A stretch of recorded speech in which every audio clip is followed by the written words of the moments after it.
On the 12. I don't know. How do I make my brightness go up?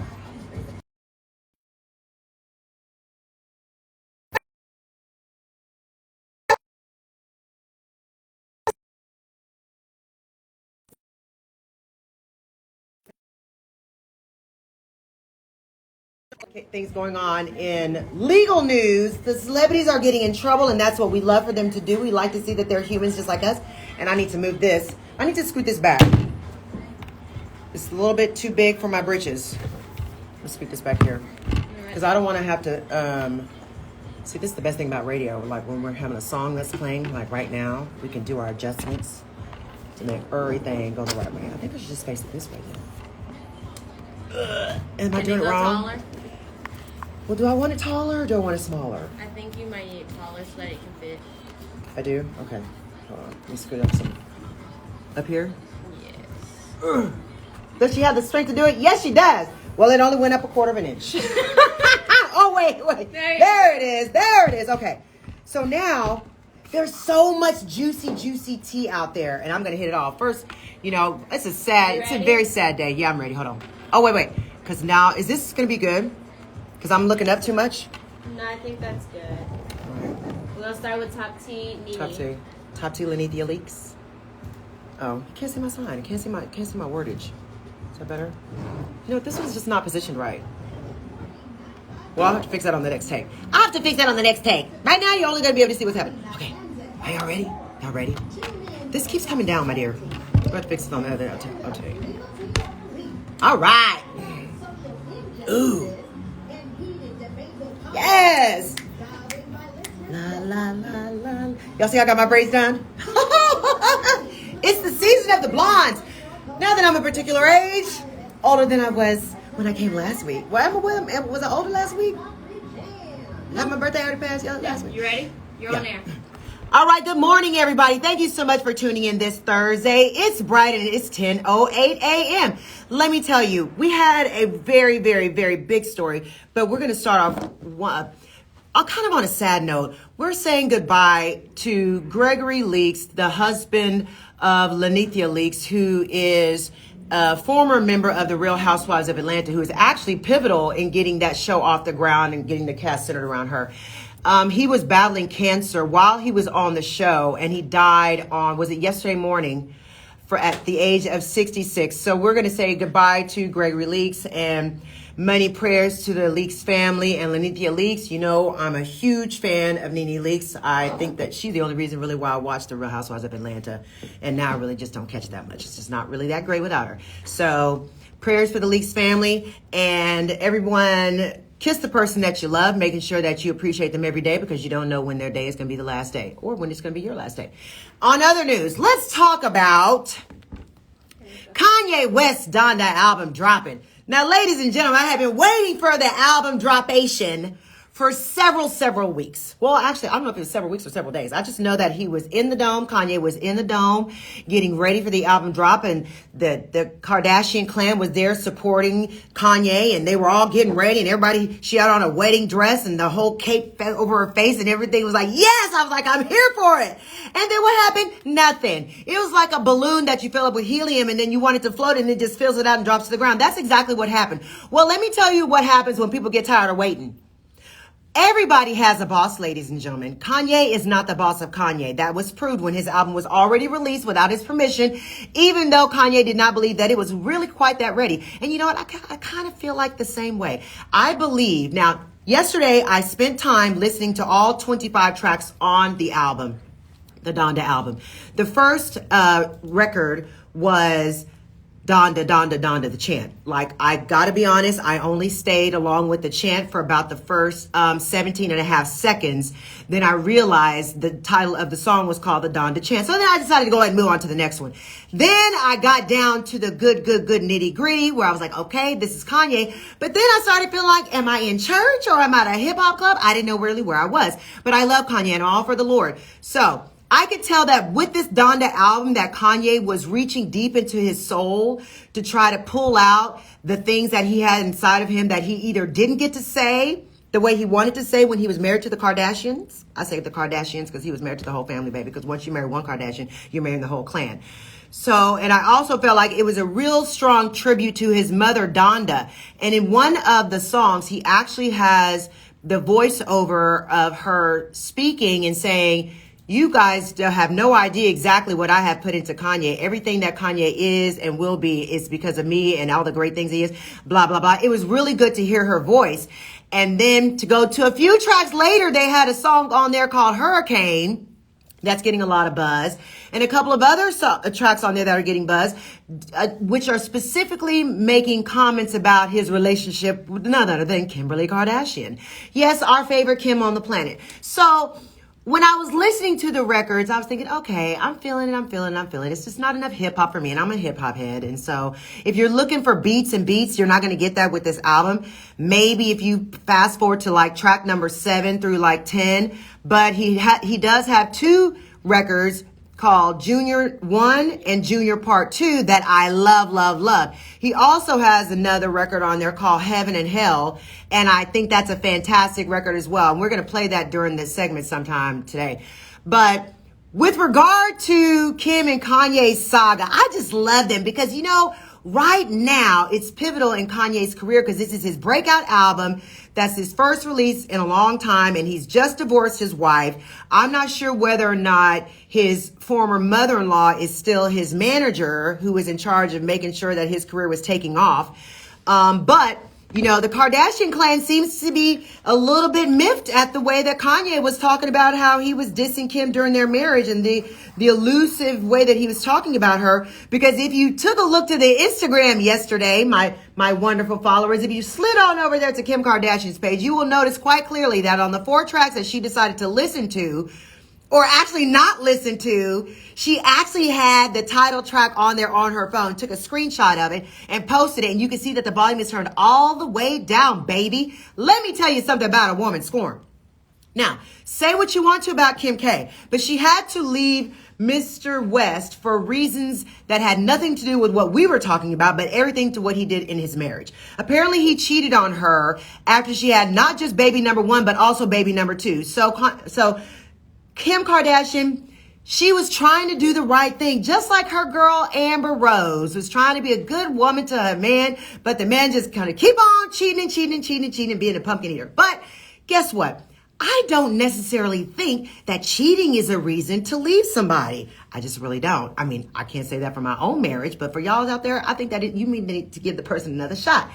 I don't necessarily believe in giving shots unless it's like maybe you didn't fall in love with the person. Maybe I'll take you back. If it was just some tramp that you just buzzed by, some prostitute on the street, I'm probably going to divorce you if it was a prostitute because you may come home and give me an STD like R. Kelly gave to 3 of the witnesses that were testifying. And that's how I'm leading into my next story. We're going to move on from Kanye West and Kim Kardashian. We're going to talk about what happens when your man gives you, or your woman gives you, an STI when they didn't even tell you that they had the STI. It used to be called STD, sexually transmitted diseases, but I think that the euphemism patrollers came out there and said that's not politically correct, so let's just go ahead and call it an STI, sexually transmitted infection. So apparently R. Kelly was out there not only being Mr. Rapey and sexually assaulting young girls, but he was also being Mr. Herpes, spreading his herpes bumps to the women. And one of the women testified yesterday, and I believe she's going to continue some of her testimony this morning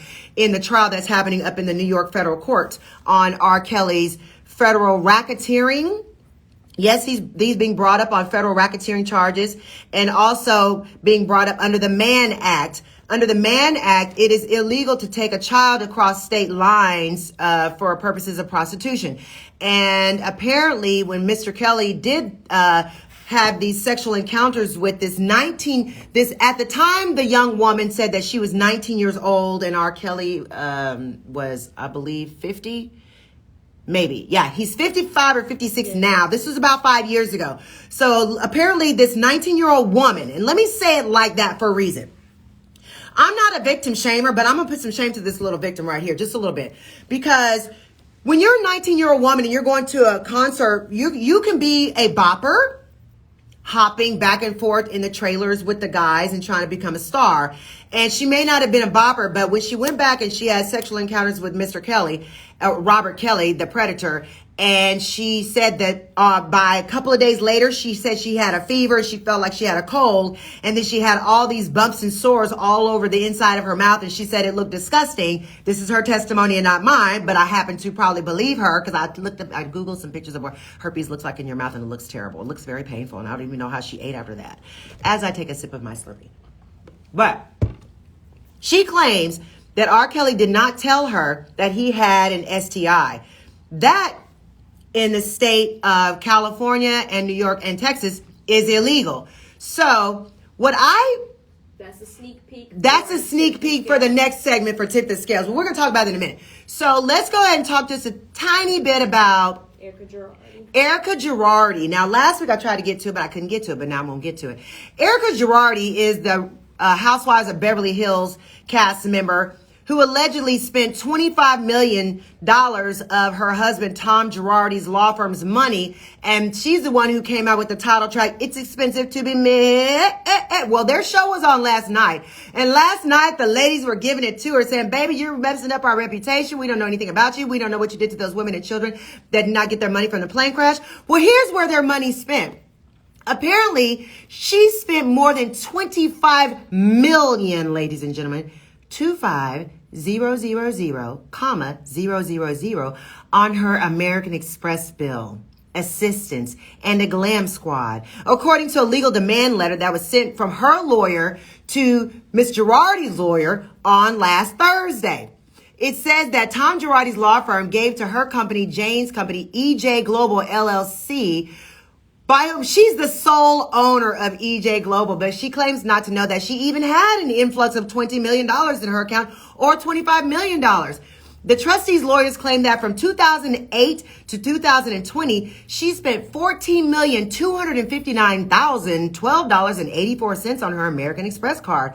Her company also spent $1,532,774.88 at the McDonald Selznick Associates Agency. That's the first agency dedicated to representing dancers and choreographers exclusively. Well, ladies and gentlemen, if you don't remember, her dance background is that she was a stripper. Yes, she was. She was a stripper right up there in New York. She went from small town Georgia really big town Georgia and Atlanta, went all the way up to New York, decided to get on the pole and meet a rich man. And that's exactly what she did. She basically met a rich lawyer con artist because it's also alleged that she gave Stephanie Shepard, formerly Kim Kardashian's executive assistant, that's another Kardashian, $102,596, and Opus Beauty Agency $17,000 from her LLC just to go ahead and make her beautiful. I think that's kind of dumb. She also gave EJ Global Media $8,500. Listen.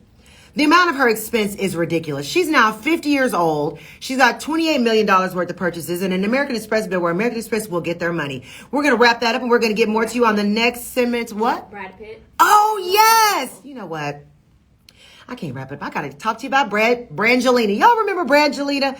Brad Pitt and Angelina Jolie. You know, they have like 17 children. Really, they just have 6 children between the two of them. I think that includes some of their adopted children, which are their children anyway.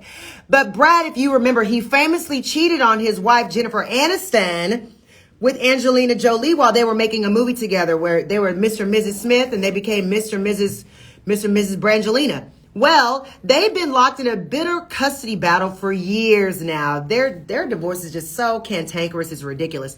At the end of their custody battle, Angelina was given custody of their 6 children, and the 50-50 custody split that Brad wanted was totally terminated. Well, in court papers filed by Brad Pitt's attorneys last week, they were saying that the judge in the case needed to be recused because he was biased. Yes, he was biased against Mr. Pitt, and that case needs to be retried, and they're going to go back into court over their custody issues. So that's all we have for the Brangelina crew. Those are basically 100 millionaires having battles over their kids. Is Brad trying to get out of paying child support? Nope. But I do think that he thinks his wife is a little bit kind of crazy. Because if you recall, you may not recall because you're probably not as old as me, but if you recall, back in the day, before Angelina became Angelina Jolie, mother Mary of 55 children, she was that girl about town, girl about Hollywood that was wearing a blood vial around her neck and that did some blood. And actually it was her ex-husband's blood in her necklace. what was his name? Billy Bob Thornton, you ladies. You know, Billy Bob Thornton, man, he used to be a cat daddy around Hollywood too. So he was dating Angelina. They both used to do a whole lot of lascivious PDA all over the place, you know, using their tongues and everything that you could see from the side. But guess what was even worse? She French kissed her brother at an awards show on live television. Yes, she did. And she took her brother and was holding his hand down the red carpet. And after all that crazy, she was eliminating. Brad Pitt still left his happy housewife, Jennifer Aniston, for that thought out there, Angelina Jolie, and turned her into a real housewife and gave her 6 children. And now he's divorcing her, saying, you know what, girls and boys, that woman is crazy. Yeah, we already knew she was crazy. But I guess he forgot because I guess the loving was just so good. I mean, she was just a hot thing. But anyway, we're going to go ahead and wrap up there. We're going to go ahead and cut to another song because I know you want to hear a lot more of this juicy tea that I got for you. It's a very juicy morning. Junior. Oh, this is the song that, so don't y'all just love this Donda track? This is the only track on the album where I felt like I was like, The other ones, ladies and gentlemen, they're kind of whack. Donda had 25 tracks, and I really felt like at least 9 of them could have been just deleted. And if you're not careful, ladies and gentlemen, remember, Jay-Z decided to go ahead and dip in and give a little bit of his talk on it, and his line came in on either the second or third song on the album. No, song number 2 on the album. Ladies and gentlemen, if you can make it through the first 3 minutes of shenanigans, which is called terribleness of the song, you finally hear Jigga come in. And Jay-Z is giving us what we like with all the lyrics, and then he fades out. They don't even have Jay-Z's name listed on that track. So you'll miss it if you don't stay the course and listen to all the whackness of the song at the very beginning. And I'm going to go ahead and cut it off there for this segment, so I can go ahead and take a break on the social media and come back so you can have 2 clips. Bye, everybody. Junior Watanabe. I love that song. I wish I could tell Kanye. But he's probably hiding somewhere in that dome, upset. Is he still at the Georgia Dome, or did he move out? No, I think They kicked him out.